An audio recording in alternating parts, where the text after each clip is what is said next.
All right, so a lot of y'all did request a video to be done, covering how to get nails and chains, also irons. So in this video, I'll definitely show you how to get these resources, pretty easily.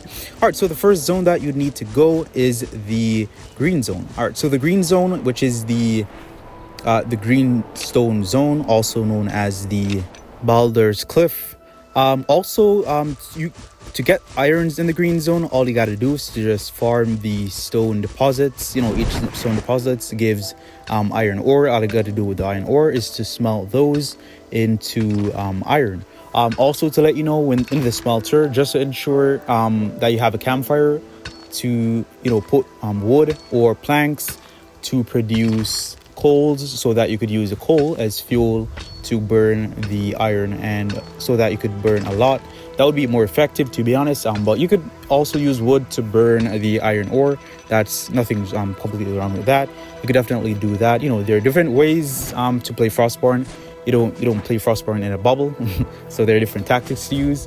All right, so just for the green zone, just a quick recap. All you got to do is to farm the deposit, and also open the chests in these zones to receive nails and also chains. You can also have a chance to receive chains in those chests. So definitely farm the green zone, most effective to also get in the iron and also chains in the chest. All right, so in the yellow zone, which is the next location, you can also do the same thing to farm the deposits and also open the chests to get nails. Also, you could get chains in the chest. Also, in the yellow zone, you have a chance of getting a tomb. Once you get a tomb, definitely do the tomb so that you could get more nails. Also, more chains in those tombs, which is perfectly awesome. The tombs are a great way to find nails. Well, yes, it's very effective in order to find nails, which is good. Also, to let you guys know that in these zones, you will not be getting any iron. You'd have to get iron ore so that you could smelt the iron ore into iron, which is in the smelter that is used in the base. That you should already, craft and stuff to get your iron. Also, to let you guys know, in regards to the red zone, which is a family zone, definitely that zone is also good to farm. But just to let you know, it's only a family zone. So if you enter that zone solo, you could get matched with a family, and also you could die. So you could definitely try to avoid that zone if you'd like to take the risk. You could also do it if you're a very low level. Definitely do the red zone, because there would be less likely to be matched with high level players or players doing PvP. Even if it's PvP, you might be able to take those players in that red zone. Also, to let you know, just the same thing with the red zone and the yellow zone, as of the same thing with the green zones. Just farm the deposits to get the iron ore, and after you get the iron ore, you could then go to the tomb, or you could just bring back the iron ore back home just to stay safe in case there's any PvP. Go to the tomb. Once you go to the tomb, definitely open the chests, and you will definitely find chains. Also, you'd find nails, and that would definitely be good. And you could, hurry to the boss. Once you kill the boss, perfectly fine.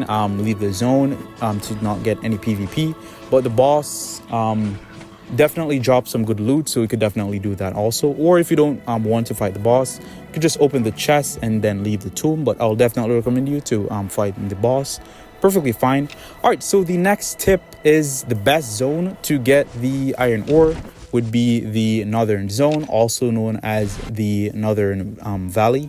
Definitely the best place to get iron ore. Once you farm iron ore there, you could use only like 3 pickaxes and get a lot of iron. Like a lot, I'm talking a lot. It's the most effective zone to getting iron ore, so I definitely recommend you to do that zone to get iron ore, so that you can then smelt it in your smelter to receive iron. That would be definitely good. All right, so another zone that you could receive nails and chains would be in the cursed town. That's a perfect way to get nails. Most definitely would also recommend that. So once you definitely get the nails at that location or the chains, you could definitely leave. You could go straight to the boss. Then after clear the zones by killing each mob and opening the chests, you definitely receive nails or chains in that zone. So it's highly recommended. All right, so the other tip in regards to getting iron is from iron ore. So after you've smelted the iron ore using smelter in their base, definitely go to the workbench.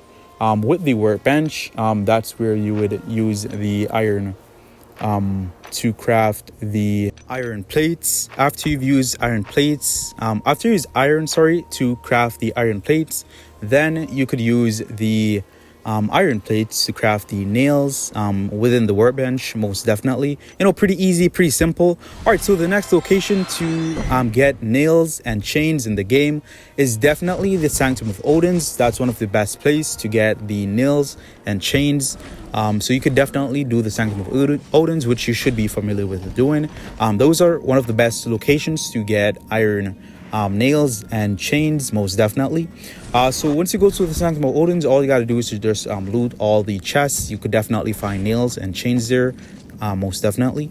All right, last but not least, the final location that I would recommend would be the Sanctum of Thor's. You know, definitely go to that location, although it's not yet available in the game in regards to the full content. You could definitely go on the the first map, similar to Odin's. Starting off the Sanctum of Odin's, you will definitely, well, every time it does reset, you will get mobs there to kill. So kill those mobs and then immediately go straight to the entrance, then turn to your left.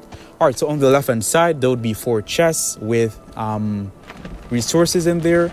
Definitely get chains in one of those chests. It's not guaranteed in every chest that you get a chain, but you definitely get even one chest with a chain. Also, there'd be wooden pendants, free wooden pendants in that chest. So definitely do the Sanctum of Thor's in regards to the main map. In regards to the main section when you go in, the other doors, if you're curious, you could also open it to be greeted by mobs, of course. Yeah, so hopefully that helps. If you guys have any other tips or location that I missed in the game, definitely let me know. And hopefully you guys, learn something from this video here. Hopefully this helps. Definitely like and subscribe. Thank you so much. Love you guys. Peace.